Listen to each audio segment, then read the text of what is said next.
तो बच्चों क्लियर दिख रहा है ना? लिखा नहीं, क्या दिख रहा है? यस ओके 3.8 आए हैं आज हम लोग। दिख रहा है इतना ऊपर? अच्छा, यहां से सही है ना?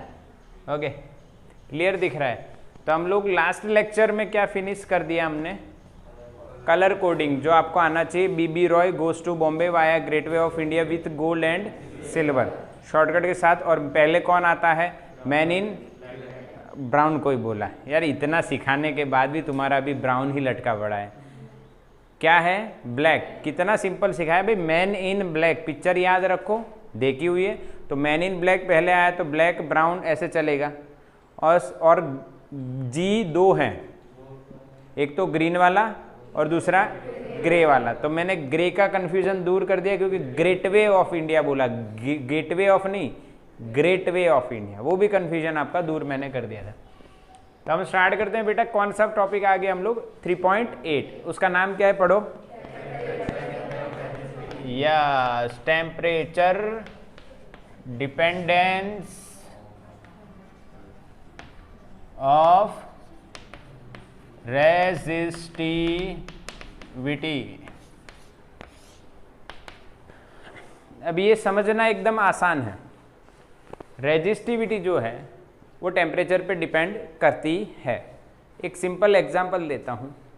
अगर टेम्परेचर चेंज होता है तो क्या हमारी बॉडी में कुछ चेंज होता है? सोच रहे नहीं, दो ही आँख हैं, भले टेम्परेचर बढ़ा, 3 नहीं हुई, दो ही आँख। चेंज होता है ना फिजिकली, यू कैन फील। अभी सब फील कर ही रहे हैं कि पंखे बंद कर दो, मान लो एसी बंद कर दो, थोड़ी देर बैठो और फील करो कि क्या चेंज हो रहा है। कुछ ना कुछ तो चेंज होता है। उसी तरह ये जो कंडक्टर होता है, कंडक्टर का जो मटेरियल होता है, उस पे भी टेम्परेचर चेंज होने से इफेक्ट होता है, उसकी रेजिस्टिविटी चेंज होती है। समझना। एक और एग्जांपल देता हूँ। ठंडी आएगी अभी कुछ दिनों बाद, ओके? गर्मी भी आपने महसूस की है, ठंडी भी आपने महसूस की है। आपको एक बात बताता हूँ, बहुत ठंडी हो रही है, ठीक है? बहुत ठंडी है, बहुत ही ज़्यादा ठंडी है। और आप घर में आते हो खेल के, क्रिकेट खेल के वगैरह, और आपने फ़ैन ऑन किया तो आपको हवा लगेगी। 5 पे पंखा है तो वो कुछ ज़्यादा ही फास्ट लगेगा, ठंडी की बात है। और गर्मी में सेम सिचुएशन हो, वो 5 पे है पर फिर भी वो हमें कैसा लगेगा? धीमा लगेगा। तो आप सोचते हो कि ड्यू टू गर्मी ऐसा होता है, तो आप बिल्कुल सही सोचते हो कि गर्मी में ऐसा होता है कि पंखा है उसकी स्पीड हमें कम लगती है। इसका मतलब आप ऐसा कह दोगे कि उसको करंट कम मिल रहा है। पंखा किससे चलता है? करंट मिलने से। करंट कम मिलेगा तो स्पीड कम हो जाएगी। तो गर्मी में कंडक्टर में करंट कम हो जाता होगा, हाँ के ना?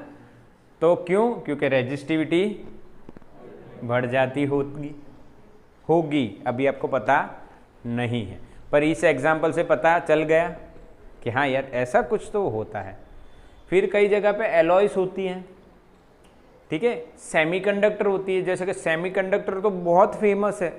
अभी आप जिस मोबाइल पे पढ़ रहे हो, वीडियो देख रहे हो, लेक्चर देख रहे हो, वहाँ पे अंदर जो भी मटेरियल बना हुआ है, जो पीसीबी कहते हैं आप, वो पीसीबी जो होती है वो सेमीकंडक्टर, यानी चिप जो होती है वो भी सेमीकंडक्टर, यानी बहुत सारा सेमीकंडक्टर आ जाता है। यानी चिप जो आईसी बोलते हो ना आप, प्रोसेसर वगैरह, उसमें सेमीकंडक्टर आता है। तो सेमीकंडक्टर भी इम्पोर्टेंट है। तो हम लोग यही देखने वाले हैं कि टेम्परेचर डिपेंडेंस ऑफ रेजिस्टिविटी कैसे करती है। तो आपको एक एग्जांपल से स्टार्ट करते हैं हम लोग। देखो, तो यहाँ पे हम लोग टेम्परेचर लिखते हैं बेटा, चेंज होता हुआ, और यहाँ पे मैं लिख रहा हूँ रेजिस्टिविटी, और यहाँ पे मैं लिख रहा हूँ रेजिस्टेंस ऑल्सो। तो मान लो टेम्परेचर बेटा T0 है। T0 को हम कौन सा टेम्परेचर बोलेंगे बेटा? Reference temperature. हमेशा ये बात याद रखना कि कहीं से तो आपको स्टार्ट करना पड़ेगा ना, कहाँ बढ़ा कहाँ घटा। तो आप कहीं से स्टार्ट तो करोगे ना भाई, यहाँ से बढ़ा और यहाँ से घटा। 0 है तो कोई दिक्कत नहीं है, पर 0 नहीं है तो ठीक है। जैसे आप एसी वाले रूम में एंटर होते हो तो इनिशियली रूम का कुछ टेम्परेचर होगा ना, एसी ऑन करने से फिर आप चेंज को महसूस करोगे। तो reference temperature is T not, anything T not होता है। रेजिस्टिविटी क्या बोलोगे मेरे बच्चों? रो नॉट। और रेजिस्टेंस क्या बोलोगे? R naught. T naught, rho naught, R naught. समझ में आया? यस। अब टेम्परेचर बढ़ के कुछ हो गया टी, तो रेजिस्टिविटी चेंज हो गई रो, और रेजिस्टेंस चेंज हो गया आर। समझ में आया? अच्छा, अब ये होता क्यों है ये भी आपको बता देता हूं। टेम्परेचर मिलने से जो मॉलिक्यूल्स होंगे, टाइनी पार्टिकल्स होंगे, आयंस होंगे, कंडक्टर के अंदर जो भी टाइनी पार्टिकल हैं उनके ऑसिलेशन स्टार्ट हो जाएंगे। ऑसिलेशन स्टार्ट होने से वो एक दूसरे के पास हुए तो फ्रिक्शन आएगा, तो टेम्परेचर बढ़ा होगा, और उसके कारण जो वो कॉलिजन हो रहा है तो स्पीड बढ़ेगी या घटेगी? सोचो, अगर आप गाड़ी लेके जा रहे हो और आपका आमने सामने गाड़ियां ज़्यादा आ रही हैं तो आपको जाने में इजी पड़ेगा या मुश्किल पड़ेगा? मुश्किल पड़ेगा। इसका मतलब क्या बढ़ गया? रेजिस्टेंस। फॉर कंडक्टर की बात है, सेमीकंडक्टर में कुछ अलग केस है और एलॉय में कुछ अलग केस है, पर समझ में आया कि नहीं आया? ये इनिशियल टेम्परेचर, ये फाइनल, ये इनिशियल रेजिस्टिव फाइनल, ये इनिशियल फाइनल हो गया ख़त्म। अब देखो, इसका एक इक्वेशन है मेरे बच्चों। क्या है? एक इक्वेशन है जो आपको याद रखना है। Rho is equals to resistivity at temperature T, rho is equals to rho naught into the bracket 1 plus alpha into T minus T naught. ये इक्वेशन आपको याद रखना ही है। समझ में आया? इसका डेरिवेशन कैसे होता है उसका वीडियो भी मेरे पास है, बट वो अपना एक अलग तरीके से बनाया है, बट उसका कोई ज़रूरी नहीं है अभी आपको जानना कि भाई कैसे आया क्या आया। रीज़न, क्योंकि ये आपका जो इक्वेशन है ये फिक्स्ड, यही याद रखना है। इसका प्रूफ कहाँ से आया? ऐसा ना एनसीईआरटी में बात किया है तो आपको उसकी प्रूफ नहीं देखना है, बस ये याद रख लेना है। अब देखो, यहाँ पे आप ऐसा कह सकते हो, R is equal to rho L by A. अगर लेंथ और एरिया सेम हुआ तो we can write R in place of rho, because यहाँ पे मल्टीप्लीकेशन, सॉरी इसको डिवीजन में ले लो तो ये तो रेशियो होगा रो अपॉन रो नॉट, तो इसको आप लिखोगे rho L by A upon rho naught L by A, तो कट होके रो बाई रो नॉट ही आएगा। या आप रो की जगह आर लिखना चाहो तो क्या लिखोगे? आर ए बाई एल, तो ऊपर आर ए बाई एल, नीचे R naught L by A, sorry R A by L. समझ रहे हो क्या नहीं? इसमें क्या लिखेंगे? रो की जगह हम लोग आर ए बाई एल, और रो नॉट की जगह क्या लिख सकते हैं हम? R naught A by L. इसका रेशियो लोगे तो आर अपॉन क्या आएगा? आर नॉट, यानी सेम आप लिख सकते हो। समझ रहे हो कि नहीं? तो मैं रो की जगह क्या लिख रहा हूं? देखो, R A by L. Rho naught की जगह क्या लिखूंगा? R naught A by L into 1 plus alpha T minus T naught. तो ए बाई एल कट हो गया, तो नया इक्वेशन रेजिस्टेंस के लिए क्या मिला? R is equal to R naught 1 plus alpha T minus T naught. क्या मेरे बच्चों को समझ में आया कि भाई रेजिस्टेंस का भी ऐसे इक्वेशन मिल सकता है? तो ये दोनों इक्वेशन आपके लिए इंपॉर्टेंट हो जाते हैं। अब आपका एक क्वेश्चन होगा, सर इस इक्वेशन में सब कुछ समझ में आ रहा है, एक चीज नहीं समझ में आ रही है, उसके बारे में कुछ बताइए। तो क्या है भाई? वो अल्फा। अल्फा को क्या बोलते हैं? Temperature coefficient. अल्फा को क्या बोलते हैं बेटा? Temperature coefficient. अच्छा, ये क्वाड्रेटिक टाइप इक्वेशन है बेटा, ये यहाँ पे खत्म नहीं होगा। अगर आगे टेम्परेचर का रेंज चेंज होगा तो यहाँ पे आगे बीटा भी आएगा। क्या आएगा? बीटा भी आएगा। Beta T minus T not square, ऐसा कुछ इक्वेशन बनेगा। यानी ये टेम्परेचर का कोएफिशिएंट है, कितना है, अल्फा। अच्छा, अब अल्फा जो है वो किस पे डिपेंड करता है, तो अल्फा डिपेंड करता है ऑन मटीरियल। किस पे डिपेंड कर रहा है, मटीरियल पे। मटीरियल चेंज हो जाता है तो अल्फा चेंज हो जाता है। देखो एनसीईआरटी में एक टेबल है, टेबल देखो आगे ही वहीं पहले अल्फा का दिया है, अल्फा का ही है ना, नहीं दिया है तो फिर ठीक है, दिया है टेम्परेचर कोएफिशिएंट का टेबल दिया है ना अल्फा का, यस। तो उसमें अल्फा सेम है या चेंज हो रहा है, चेंज हो रहा है। यानी मैंने कहा ना alpha depends on material, material change होगा अल्फा चेंज हो जाएगा, कांस्टेंट है, ओके। अब अल्फा जो कोएफिशिएंट है, टेम्परेचर कोएफिशिएंट, इसका यूनिट कितना, तो इसका यूनिट बेटा बना सकते हैं हम लोग यहां से। देखो 1 का यूनिट क्या होगा, कुछ नहीं, तो प्लस जो भी उसके साथ होगा उसका भी यूनिट नहीं होना चाहिए, क्योंकि आपको पता है 2 सेम यूनिट हो तो ही एडिशन होगा। अगर ये यूनिट लेस है तो ये भी यूनिट लेस ही होना चाहिए।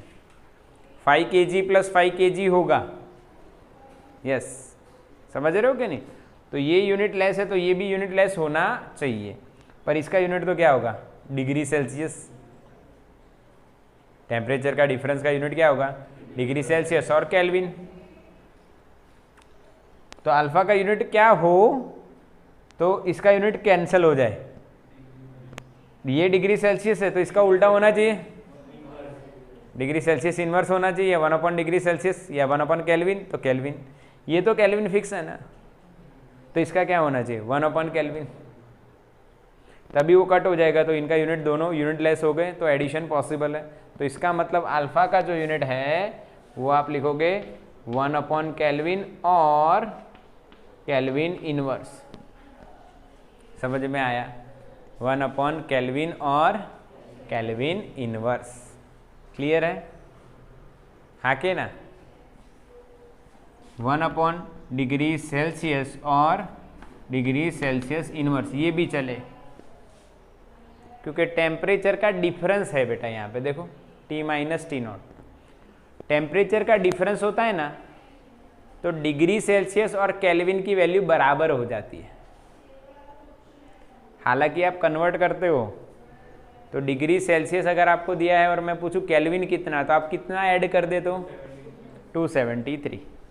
समझना, आपको मैंने डिग्री सेल्सियस दिया है और मैं पूछूं केल्विन कितना, तो डिग्री सेल्सियस जो दिया है उसमें आप कितना लिख दोगे, plus 273.15 is equal to temperature in kelvin. ठीक है, ये एग्री हो आप लोग। पर जब डिफरेंस हो, मान लो मैंने लिया डेल्टा टी केल्विन, तो इसका भी डिफरेंस आएगा delta T degree Celsius, constant का डिफरेंस क्या होगा, 0। तो डिफरेंस में दोनों सेम हो जाएंगे। समझ में आ रही है ना मेरी बात, डिफरेंस में दोनों का वैल्यू जो आएगा वो बिल्कुल सेम आएगा। बेटा यहाँ देख लो ना, मान लो इसकी वैल्यू, मान लो इसकी 0, इसकी मान लो आप यानी 27 है, कितनी है 27, तो इसका कितना आएगा, ओ 300 ना, 27 डिग्री सेल्सियस प्लस 273, 300 आ गया। अब समझना, उसमें मैंने 3 बढ़ाया डिग्री सेल्सियस में, तो कितना हुआ 30। तो इसमें कितना बढ़ा होगा, 3 ही बढ़ेगा, हाँ के ना। यानी चेंज दोनों में क्या होगा, सेम होगा, क्योंकि ये तो कांस्टेंट है, कांस्टेंट का चेंज कितना होगा, 0। आया समझ में। इसीलिए आप इसका यूनिट या केल्विन पर केल्विन लिखो या पर डिग्री सेल्सियस, कोई फर्क पड़ेगा नहीं, क्योंकि ये किसके साथ मल्टीप्लाई है, टेम्परेचर के डिफरेंस। तो जो इसका यूनिट होगा वही इसका होगा। बेटा क्लियर हुआ, पक्का। अच्छा, तो ये अल्फा की इंफॉर्मेशन आपको मिली। एक और बात देख लो अल्फा के बारे में, अल्फा की वैल्यू बहुत छोटी होती है, यानी उसका जो वैल्यू है वेरी स्मॉल वैल्यू, कैसी होती है बेटा? Very small value. That means what? बहुत छोटी वैल्यू, इसका मतलब उसकी वैल्यू 10 की -5 या 4 पावर में जाती है। आप सम्स में कभी इसको इग्नोर करना चाहो तो यू कैन इग्नोर इट, क्योंकि 10 कितनी पावर जा रही है? -4 या -5, तो 0.000 जाएगी, तो आप इग्नोर कर सकते हो। तो इसकी वैल्यू बहुत स्मॉल होती है। कौन सा ऑर्डर होता है? लगभग तकरीबन -5। समझ में आया? दूसरी बात, अल्फा पॉजिटिव मिलेगा, ये दिख रहा है वीडियो में नीचे वाला अल्फा पॉजिटिव, और नीचे लिखूंगा वो भी दिखेगा अल्फा नेगेटिव। पॉजिटिव मिल रहा है बेटा कंडक्टर के लिए और नेगेटिव मिल रहा है सेमीकंडक्टर के लिए।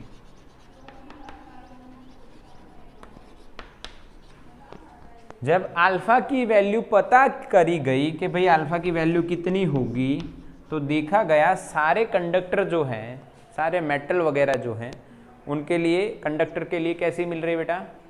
पॉजिटिव। और सेमीकंडक्टर के लिए देखा गया तो कुछ उल्टा मिला, यानी नेगेटिव मिली। ये बहुत इंपॉर्टेंट बात है। इससे आप अंदाज़ा लगा सकते हो कि किसका टेम्परेचर बढ़ने से किसकी वैल्यू रेजिस्टिविटी की, किसकी रेजिस्टिविटी बढ़ेगी या किसकी घटेगी। देखो, अगर अल्फा पॉजिटिव है तो टेम्परेचर बढ़ा, मान लो टेम्परेचर क्या हो रहा है बेटा? बढ़ रहा है, तो ये बढ़ा और अल्फा पॉजिटिव है तो ये टर्म बढ़ेगी, तो रो बढ़ेगा। समझ में आया? समझ में आ रही है ना बात? मान लो ये अल्फा पॉजिटिव है और टेम्परेचर हम कह रहे हैं इंक्रीज हो रहा है, गर्मियों का मौसम आ गया और दोपहर का टाइम हो रहा है तो टेम्परेचर इंक्रीज हो रहा है, तो इसका मतलब रो भी इंक्रीज होगा। पर ये किसके लिए होगा? सिर्फ कंडक्टर, क्योंकि उसका अल्फा पॉजिटिव है। अब आप मान लो आपने सेमीकंडक्टर लेके बैठे हुए हो, तो सेमीकंडक्टर का अल्फा कैसा आया? नेगेटिव आया। अल्फा नेगेटिव आया तो ये माइनस होगा, तो टेम्परेचर बढ़ेगा तो ये टर्म बढ़ेगी, पर पूरी टर्म क्या होगी? 1 माइनस वाली घटे। ये टर्म घटेगी तो बेटा रो भी, यानी आप कंक्लूड क्या कर चुके हो? अब सेमीकंडक्टर का रो टेम्परेचर बढ़ने से घटता है और कंडक्टर का रो टेम्परेचर बढ़ने से। समझ में आ गया? यस। तो ये आप नोट कर सकते हो, स्क्रीनशॉट ले लो इसका फटाफट।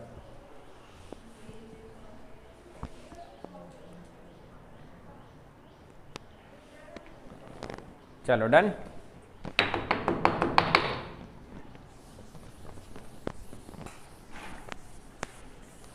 अब हम बच्चों ग्राफ देखते हैं।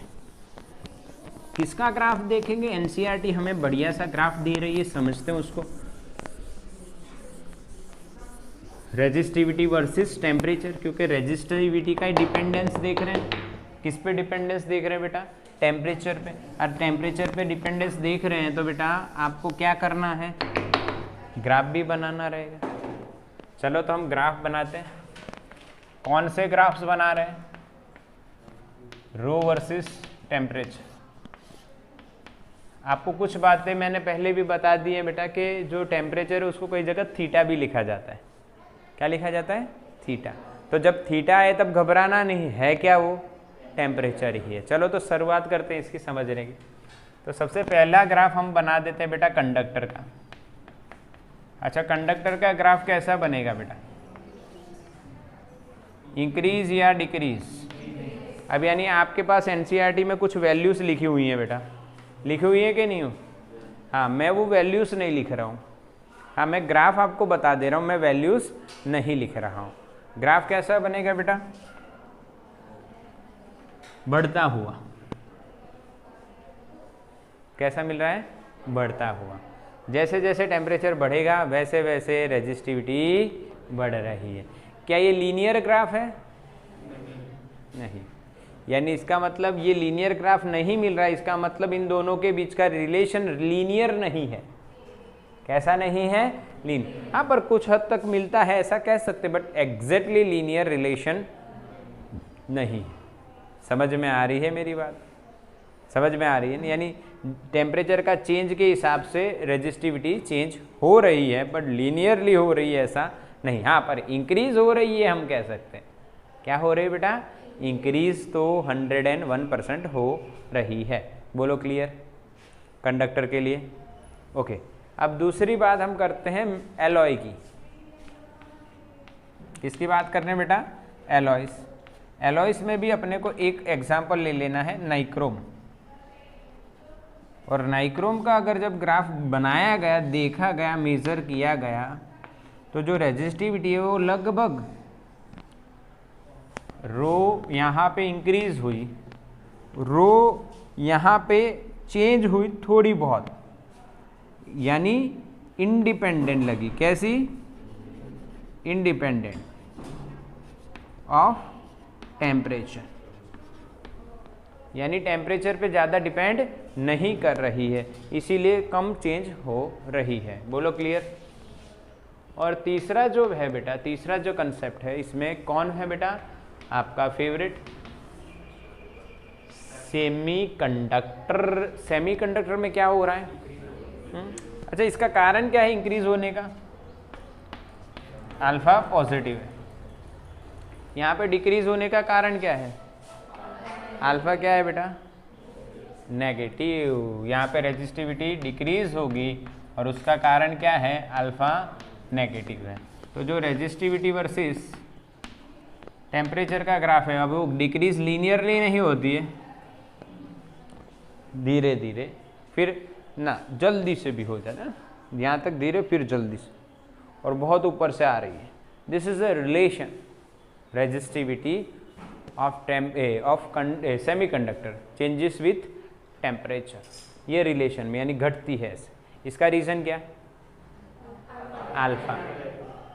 और मैंने आपको बोला है ये जो इक्वेशन है ये अपने एक टाइप की सीरीज मिलती है, अलग अलग टेम्परेचर की रेंज में ये रिलेशन अलग अलग हो जाता है। इसीलिए आपको यहाँ पे आप देखो कोई सीधी लाइन नहीं ड्रॉ की है इन दोनों में। जो relation rho is equal to rho naught plus 1 plus alpha delta T है, वो रिलेशन में आप देखो तो ये लीनियर रिलेशन नहीं मिल रहा है, क्योंकि ये आगे भी इक्वेशन जाता है, alpha delta T plus beta delta T square ऐसे भी होता है, वो अलग अलग टेम्परेचर है। क्योंकि आपको ये पता है, आप कहोगे सर ये कैसे होता है, आपका इक्वेशन एक एज ए साइंस स्टूडेंट होता है, तो आपको ये पता है कि जब आप बात करो बेटा केमिस्ट्री में, बेटा किस में बात करो? केमिस्ट्री की बात करो। तो बेटा केमिस्ट्री में जब आप बात करते हो तो उसमें आप मॉलिक्यूलर लेवल पे जाओ, पार्टिकल लेवल पे जाओ, तब क्या होगा? क्या होगा बोलो? पार्टिकल लेवल पे जाओ तब पार्टिकल का बिहेवियर वो हर समय सेम नहीं रहता है, चेंज हो जाता है। आप अगर केमिस्ट्री में पढ़े हो कि या पढ़ने वाले हो तो आपको एक बात जान के अजीब लगेगा कि इंसुलेटर कंडक्टर से जल्दी सुपर कंडक्टर बन सकता है। अभी समझ में आने वाली बात नहीं है, पर केमिस्ट्री में आप ऐसा पढ़ोगे और मैं आपको फिजिक्स में भी ऐसा बता दूंगा कि ऐसा होता है, क्योंकि उसका बिहेवियर इस तरह से लोअर टेम्परेचर करने पे ऐसा होता है कि जल्दी से कौन बनता है? सुपर कंडक्टर कौन बनता है? हमें सुपर कंडक्टर बनाना है, तो कंडक्टर और इंसुलेटर को रखा गया, तो सबसे जल्दी कौन बना? इंसुलेटर। तो ये एक अजीब घटना भी बनती है। ये तो आपको सबको पता है कि reaction is there, something happening inside the body.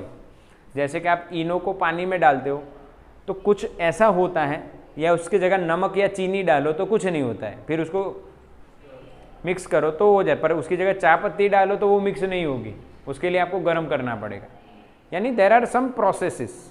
तो टेम्परेचर बढ़ने से ऐसी प्रोसेस होती है मॉलिक्यूलर लेवल पे, तो रेजिस्टिविटी इस हिसाब से चेंज होती।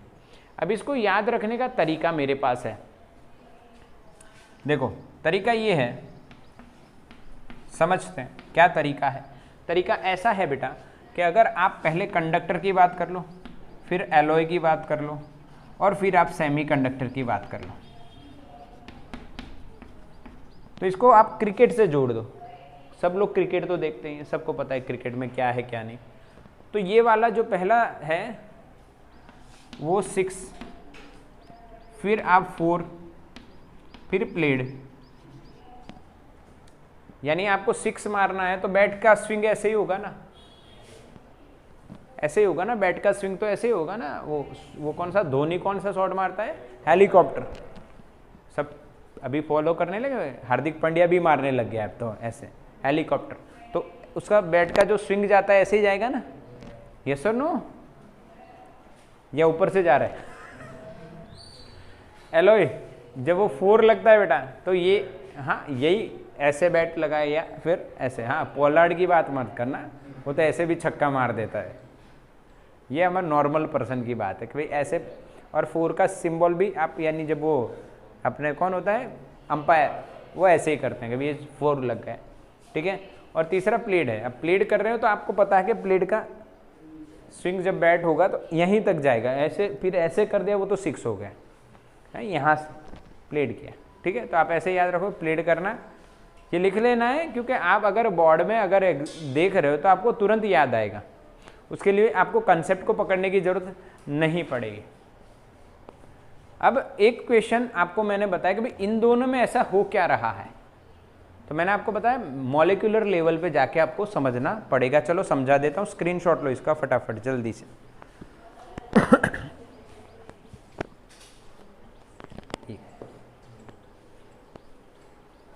चलो डन ना। अब यानी मैं समझा देता हूँ ऐसा हो क्या रहा है कंडक्टर और सेमीकंडक्टर में, कि ये अपनी रो जो है ऊपर नीचे क्यों हो रही है, किसी में बढ़ रही है किसी में घट रही है, ये अल्फा क्यों प्लस और माइनस हो रहा है, हाँ ऐसा इक्वेशन क्यों बना है भाई, एक में प्लस आता है पॉजिटिव, दूसरे में नेगेटिव क्यों आता है। तो ये बातें हम कर लेते हैं, देखो सिंपल बातें। उसके लिए आपको थोड़ा सा इक्वेशन एक समझना पड़ेगा। तो मैं यहाँ पे लिखता हूँ बेटा करंट डेंसिटी, इसका वीडियो अपलोड हो गया है बेटा, हाँ पढ़ाई करो अच्छे से। J बराबर NEVD, नेवडी याद है, नेवडी याद है ना बच्चों, NEVD, J बराबर NEVD याद है सबको। अच्छा अब मैं इसकी जगह ये लिख सकता हूँ, याद है vector form of Ohm's law. अगर ये भी ना याद हो तो ईटिंग रोजे, रोज ही खाना चाहिए ना भाई जीने के लिए, हाँ ईटिंग रो इंटू जे, समझ में आ रहा है, ईटिंग रोज, या आप J is equal to sigma into E. अब जे की जगह क्या मेरे बच्चे NEVD लिखेंगे, यस क्या लिखेंगे NEVD, यहाँ सिग्मा इंटू क्या है ई है। क्या मेरे बच्चे यहाँ पे ऐसे लिख देंगे, जे बराबर सर ने पे पढ़ा है NEVD इसलिए ये आ गया। अब VD आप लोगों ने पढ़ा है मेरे पास ईंट मारी। आप कहोगे सर इतने शॉर्टकट क्यों दे रहे हो बेटा, इतने सारे इक्वेशन याद रखना सरल करने के लिए, सरल बनाने के लिए, सिंपल बनाने के लिए। अदरवाइज क्या होगा यार, ये इक्वेशन क्या था, ये इक्वेशन क्या था, पर जब याद रहेगा नेवडी, जे इज इक्वल टू नेवडी, आइजा, I is equal to J into A, फिर ये ईटिंग रोजे, और फिर एक और भी मैंने अभी आपको मोबिलिटी में बताया है ये वाला sigma is equal to mu n e, इसमें नारद मुनि शॉर्टकट है। क्या है शॉर्टकट, नारद मुनि। अब यानी एक छोटी सी किताब के अंदर छोटे से डिस्टेंस के अंदर इतने सारे इक्वेशंस आ गए, तो मैंने हर एक इक्वेशन का शॉर्टकट बना दिया ज़्यादातर, और अभी जो आएगा उसका भी शॉर्टकट रेडी है।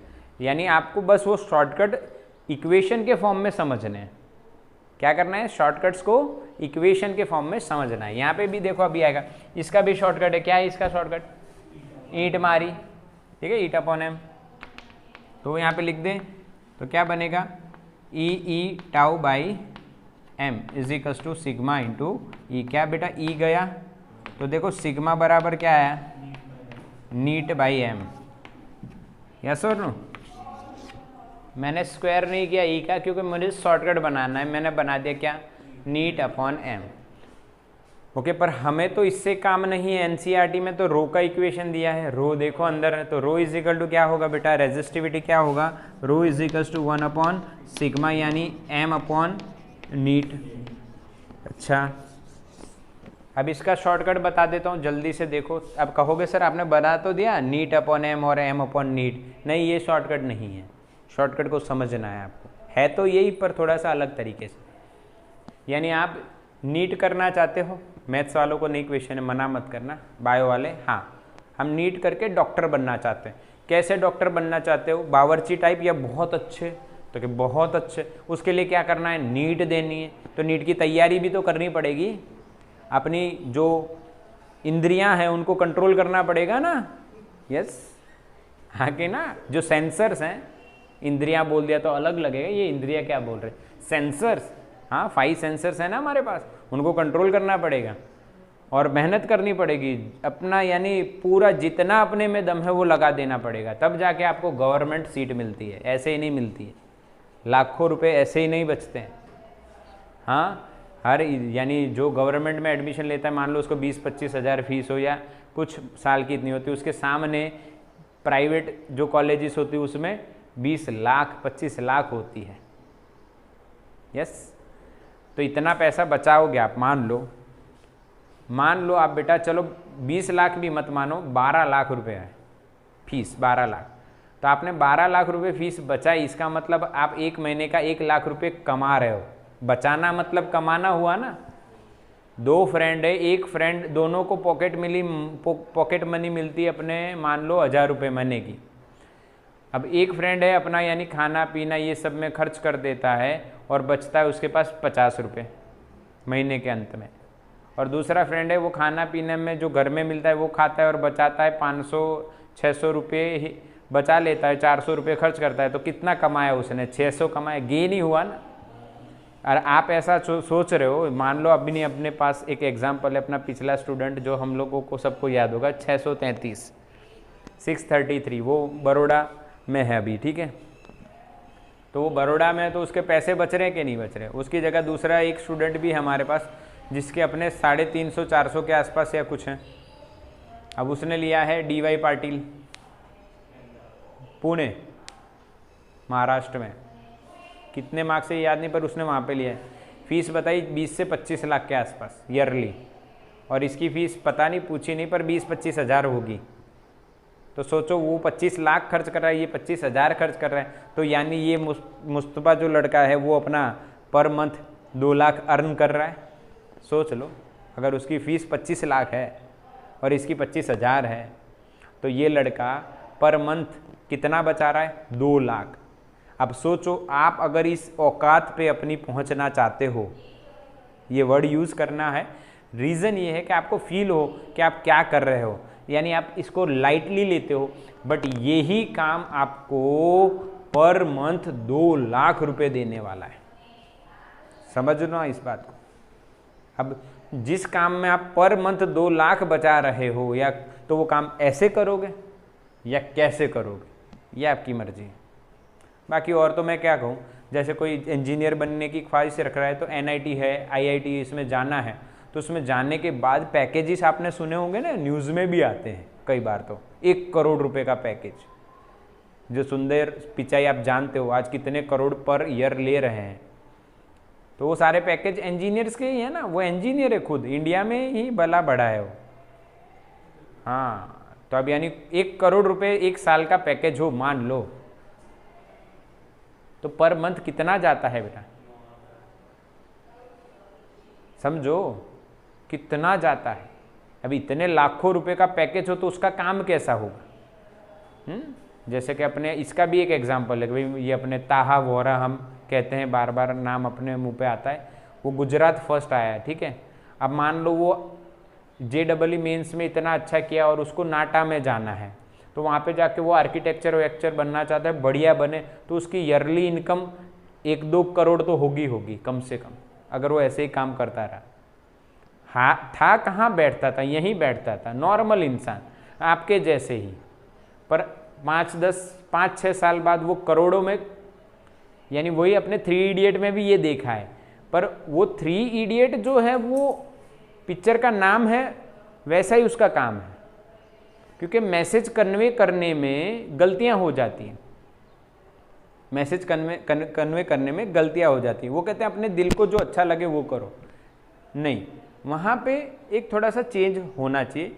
दिल को अच्छा तो आपको पता है क्या क्या लगता है, जो आपको बहुत अच्छा लगता है वो तो बहुत कुछ हो सकता है।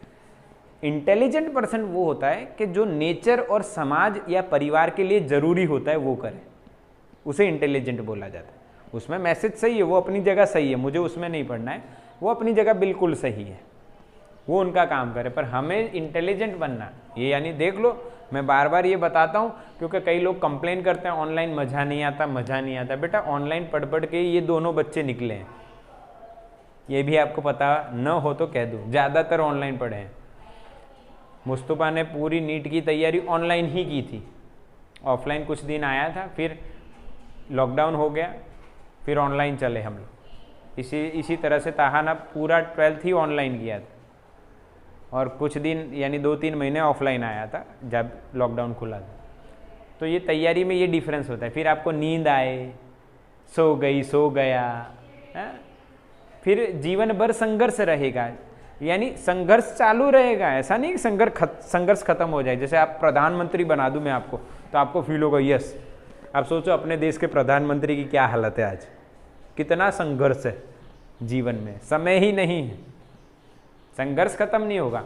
बट जो छोटी छोटी चीज़ों के लिए हम लड़ते झगड़ते रहते हैं कि ये मिल जाए तो अच्छा ही, पर ऐसा भी आप कर सकते हो कि आपको 5-10 साल बाद सब कुछ मिल पाए, इतने लेवल पे भी आप जा सकते हो। और सेटिस्फैक्शन तभी मिलेगा, जैसे 3 इडियट में कहा है कि आपको अंदर से ऑल इज़ वेल कब फील होगा, जब आप नेचर और समाज के लिए बिना स्वार्थ के, उसमें भी ऐसा बताया गया है, ये भी अच्छी बात है।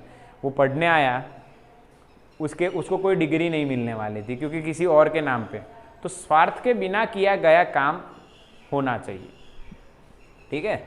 हाँ, पर परिवार के लिए तो आपको सोचना ही रहेगा, अपने लाइफस्टाइल के बारे में भी आपको सोचना है। आइए इधर आइए, शॉर्टकट पे आया, कहानी हो और कहीं चली जाए, फिर आपको टेंशन नहीं करना है, आपको हिम्मत रखनी, नहीं मैं करूँगा, मैं कर सकती हूँ आज से। हाँ, फिर आप यानी छोटी छोटी बातों में टाइम पास करोगे।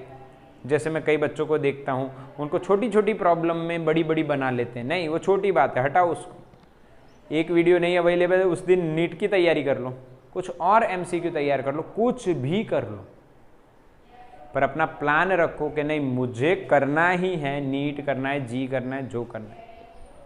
अब आते हैं नीट करना है, उसकी बात करते हैं। क्या करना है आपको? नीट करना है। तो बच्चों नीट करना है आपको, तो रो मत, मैडम हैं और नीचे नीट की तैयारी करवा रहे हैं, समझ रहे हो बच्चों। आपको नीट की तैयारी करनी है तो क्या नहीं करना है, रोना नहीं है भाई, मैडम है। हाँ, मैं करवाता होता तो चिंता मत करो, मैं हूं। तैयारी कहाँ चल रही है? नीचे, किसकी? नीट की। आपके हिसाब से आप याद रखें, बट मैडम नीचे नीट की तैयारी करवा रहे हैं, इस तरह से इसको याद रखें। चलो, कहानी लंबी चली, वापिस हमारी कहानी में आते हैं। इस कहानी में मैं आपको समझाने वाला हूं कि रो इज इक्वल टू मैडम NE² टाउ। समझ में आया? इससे 2 सिचुएशन बन रही है मेरे बच्चों, कंडक्टर की और सेमीकंडक्टर। इन दोनों में कुछ अलग हो रहा है। इसमें रो टेम्परेचर बढ़ने से बढ़ती है, यानी हम लोग एक ही बात याद रखें, टेम्परेचर बढ़ रहा है। इसमें रो टेम्परेचर बढ़ने से घट रही है और इसमें बढ़ रही है। तो ये डिफरेंस क्यों आता है, समझिए मेरी बात। तो जब टेम्परेचर कंडक्टर के अंदर बढ़ता है तब क्या सिचुएशन क्रिएट होती है, वो सीखिए और समझिए। ये टेम्परेचर बढ़ने से टाउ घट जाता है। कैसे? समझो,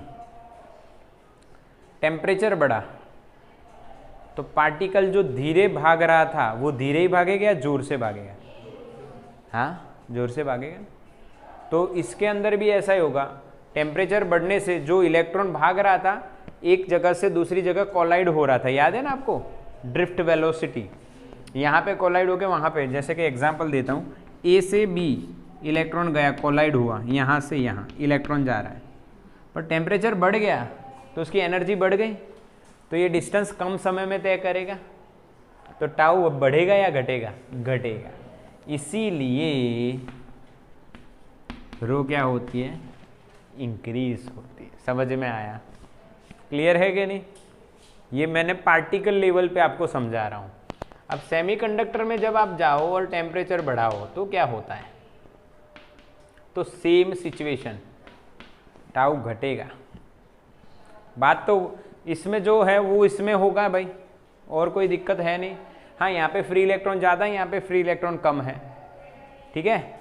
बट ये टेम्परेचर बढ़ने से वो मोशन तो बढ़ेगा और टाउ तो घटेगा इसमें और इसमें, दोनों में। अब यदि दोनों में सेम हो रहा है यार, तो इसमें तो सर रो का चेंज अलग है।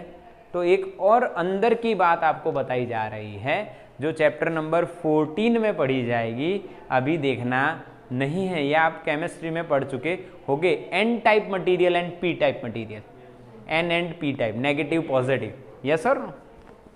वो सिचुएशन वाली बात है कि सेमीकंडक्टर में ऐसा क्या होता है, टेम्परेचर बढ़ने से बेटा उसमें एन, व्हाट इज एन, ना स्मॉल एन, हमारे फिजिक्स में हम पढ़े थे, small number of electrons per unit volume, और ये number of charge carriers per unit volume, वो बढ़ जाते हैं। क्यों बढ़ जाते हैं? वो उसमें बॉन्ड ब्रेक होते हैं, बॉन्ड ब्रेक के एक्स्ट्रा इलेक्ट्रॉन बढ़ जाते हैं, तो ये इसमें होता है। किसमें? सेमीकंडक्टर, हाँ के ना, समझ में आया ना। कंडक्टर में ऐसा नहीं होता, पर सेमीकंडक्टर में एन बढ़ता है।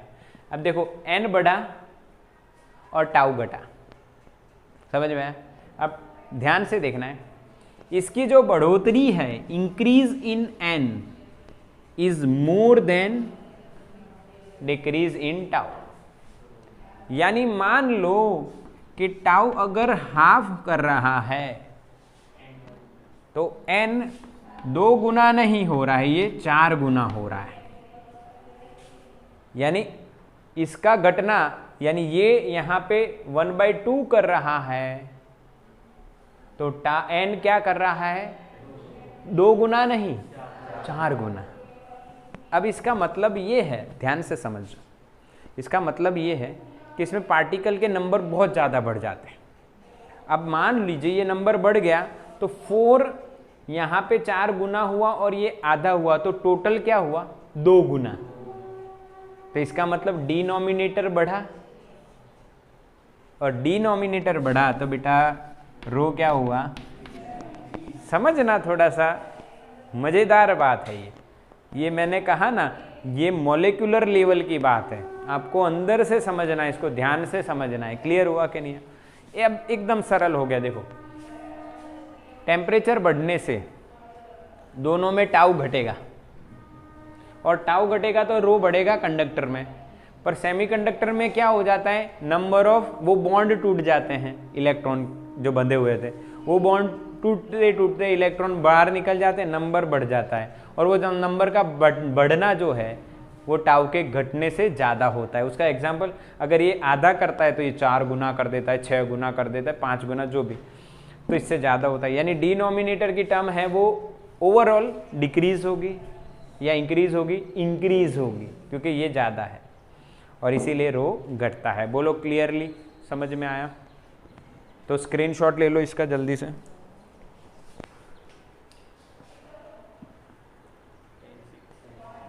Okay, done.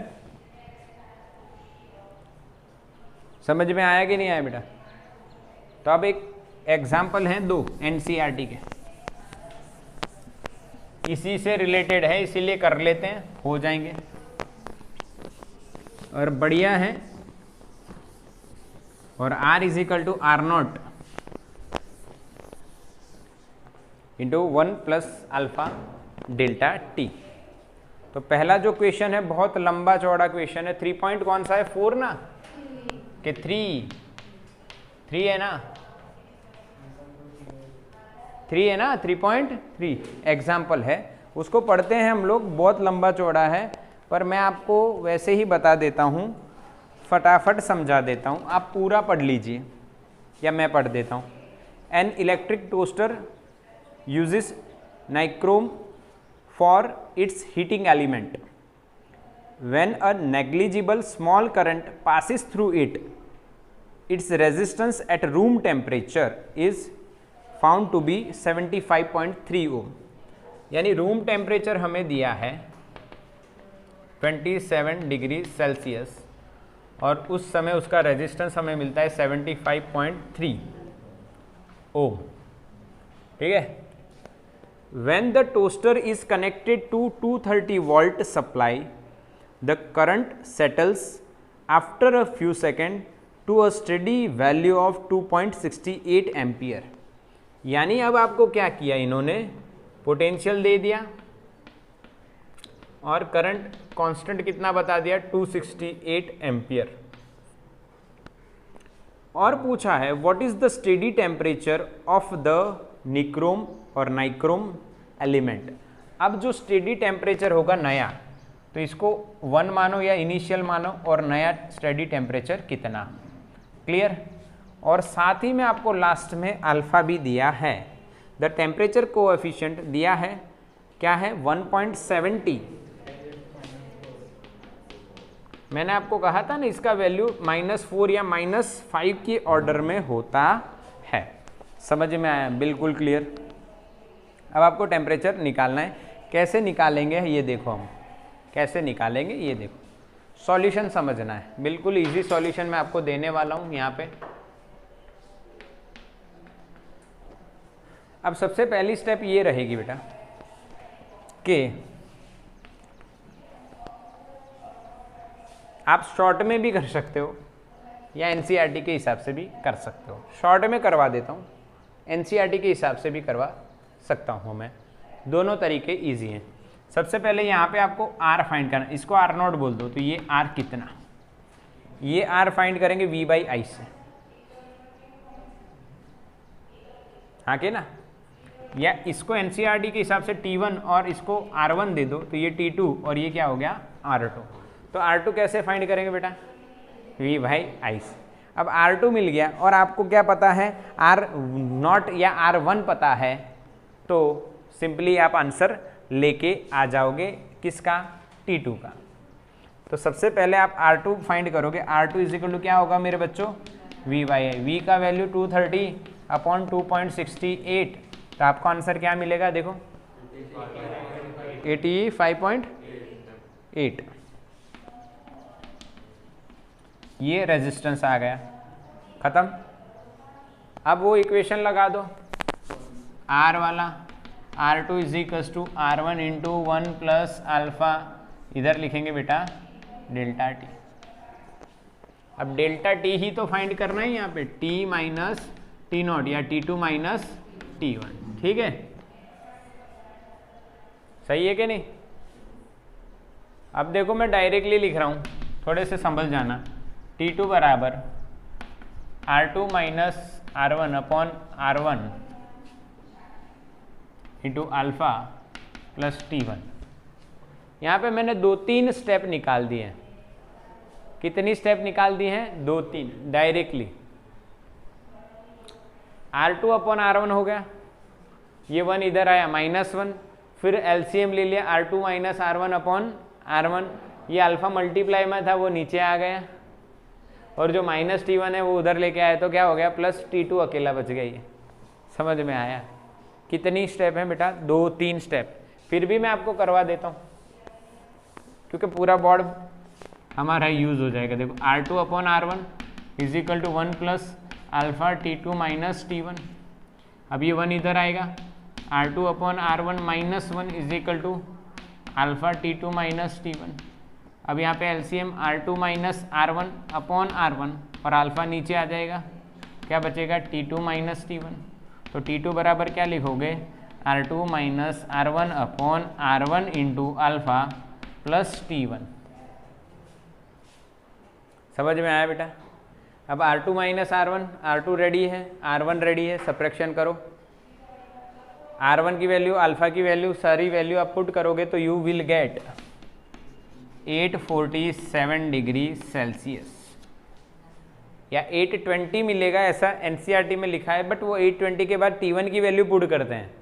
T1 की वैल्यू कितनी है, 27। ओके, तो क्या आएगा 847 डिग्री सेल्सियस। बोलो समझ में आया। क्या नहीं? बिल्कुल क्लियर। तो इसका स्क्रीनशॉट ले लो बेटा। इस तरह से ये करना ही बिल्कुल शॉर्ट में हो सकता है क्वेश्चन, आराम से समझो, ठीक है? जल्दी करो। हो गया? अब मैंने ये जो डायरेक्ट आपको इक्वेशन बताया था उसमें ये 3 स्टेप निकल जाएंगी, ये नहीं करनी है आपको। यस, ये 3 स्टेप नहीं करनी है, बिल्कुल ये 3 स्टेप तो नहीं ही करनी है, डायरेक्ट आना चाहिए, तब जाके आप यानी स्पीड अप अपनी कर सकते हो। चलो अब 3.4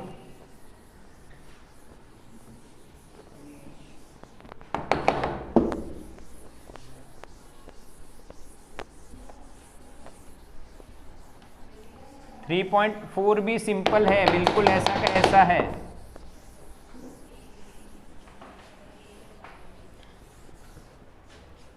देखो 3.4 समझना है। The resistance of the platinum wire of a platinum resistance thermometer, यानी ये अब क्या है? तो बेटा थर्मोमीटर बनाया जाता है रेजिस्टेंस डिपेंडेंट वाला, जैसे टेम्परेचर चेंज हुआ तो इतना रेजिस्टेंस चेंज हुआ तो उसके हिसाब से इतना टेम्परेचर होगा, तो उसको कौन सा थर्मोमीटर बोला गया है? Resistance thermometer. अब वो रेजिस्टेंस थर्मोमीटर की बात कर रहे हैं जिसमें प्लेटिनम वायर लगा हुआ है, उसमें आइस पॉइंट पे 5 ओम है, स्टीम पॉइंट पे 5.23 ओम है। अब वो हॉट बाथ में डाला जाता है तो 5.795 है। तो what is the temperature of the bath? अब ये भी एक अपने आप में सिंपल कंसेप्ट लेके आता है। सबसे पहले देखिए आइस की बात कर ले, तो आइस का टेम्परेचर आप कितना बताओगे बेटा? 0 डिग्री सेल्सियस, यस और नो? और यहाँ पे रेजिस्टेंस आपको कितना दे दिया है? 5 ओम। इसको रेफरेंस मान लो, हाँ, R0 और T0। अब इससे आप कहाँ ले जा रहे हो? स्टीम पे और बाथ में। तो बाथ का टेम्परेचर क्या है ऐसा निकालना है, तो पहले स्टीम पे ले जा रहे हो। तो मैं यहाँ पे इस तरह से ड्रॉ कर रहा हूँ।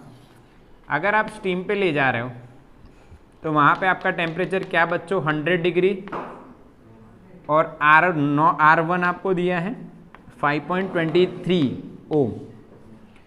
अब बच्चों आप ले जा रहे हो दूसरी सिचुएशन में, हॉट बाथ है और उसमें आपका टेम्परेचर क्या है ये पता नहीं है, और उसमें रेजिस्टेंस आपको पता है 5.795, ठीक है? ये सिचुएशन है, आपको ये टेम्परेचर निकालना है। बोलो क्वेश्चन समझ में आया? तो इन दोनों पे वो R = R0 into the bracket 1 + alpha T - T0, इस पे लगा दो और इस पे लगा दो, दोनों पे लगा दो। अब दोनों पे लगा के आप देखोगे तो उसमें अल्फा सेम या different? Same. Alpha depends on material, material कौन सा है? प्लेटिनम, और प्लेटिनम दोनों में क्या है? सेम। तो हम ऐसा लिख सकते हैं फॉर बोथ सिचुएशंस और केसेस अल्फा इज सेम। तो अल्फा 1 बराबर क्या लिखा जाएगा बेटा? For 1 and for 2। अब मेरे बच्चों यहाँ पे आपके लिए अगेन एक इक्वेशन है, R = R0 इंटू 1 + अल्फा, क्या बच्चों? T - T0। ये तो सर इक्वेशन पता है, पर मैं इक्वेशन ये नहीं लिखने वाला हूँ। मैं देखो क्या लिख रहा हूँ, R - R0 upon R0 into T - T0। क्या बच्चों समझ में आया? जो इससे पहले अभी किया वही है, उसमें हमने डेल्टा T को सब्जेक्ट बनाया था, तो यहाँ पे अल्फा था। इसमें हमने अल्फा को सब्जेक्ट बनाया है क्योंकि अल्फा और डेल्टा T मल्टीप्लिकेशन में है, तो अल्फा को सब्जेक्ट बनाया है, तो डेल्टा T कहाँ जाएगा? नीचे। अच्छा ये आया कैसे? तो वही प्रोसीजर फॉलो करो। R0 नीचे आया, 1 इधर आया, तो R upon R0 - 1 LCM R - R0 upon R0 आ गया। अब बचा क्या, अल्फा डेल्टा टी, उसमें से डेल्टा टी को नीचे ले लिया। पर ये फर्स्ट वाला है तो यहाँ पे R0 की R की जगह क्या आ जाएगा, R1 और T की जगह क्या आ जाएगा, T। अब यही बात इधर लिखी जाएगी, R2 minus R0 upon R0 into T2 minus T0। क्या बच्चों पक्की, क्या R0 कटेगा, बिल्कुल सर। अब आपको फाइंड क्या करना है बेटा, T2। अब यानी वैल्यूज आप पुट कर सकते हो, आपकी मर्जी की बात है, और फिर आप T2 बिल्कुल सिंपली निकाल सकते हो, ठीक है। यस, तो यहाँ पे देखो टेम्परेचर डिफरेंस कितना होगा, 100 माइनस 0। पहले R का डिफरेंस है, R1 कितना है 5.23 और R0 कितना है 5, तो आंसर इज 0.23। 5.23 माइनस 5 क्या आएगा 0.23 अपॉन T1 100, T0 0, तो यहाँ पे क्या आएगा बेटा 100 equals to R2 5.795 minus 5.795 upon T2 कितना बेटा स्मॉल t, कुछ भी मान सकते हो। अगर आप NCERT को मैच करना चाह रहे हो तो कुछ ऐसा कुछ माना होगा। यहाँ पे क्या है बेटा 0। समझ में आया, समझ में आया कि नहीं आया, बोलो। T2 माइनस 0, तो अब T2 को आपको सॉल्व करना है 79.5 अपॉन 0.23, तो you will get the answer 345.65। Yes और नो, ऐसा कुछ है 345.65 डिग्री। क्या बच्चों समझ में आया, बिल्कुल सिंपल तरीका है। आपको आराम से अगर ये डायग्राम बनाना है तो देखो कैसे बना है, बिल्कुल पहली सिचुएशन, दूसरी और तीसरी, यानी इनिशियल फाइनल दो सिचुएशन, तो इनिशियल फाइनल दो इक्वेशन हो जाएंगे। पर दोनों इक्वेशंस में अल्फा तो क्या है बेटा सेम है। अब अल्फा का सब्जेक्ट बना के हमने इक्वेशन ऐसे लगा दिया। बाकी आप लंबी प्रोसीजर भी कर सकते थे, R is equal to R0 plus 1 plus alpha, इसके लिए लगाओ, इसके लिए लगाओ, अल्फा सेम है, फिर कैंसिल करो, इक्वेट करो, सॉल्व करो। पर ये सिंपल तरीका आपको आ जाएगा। स्क्रीनशॉट ले लो इसका।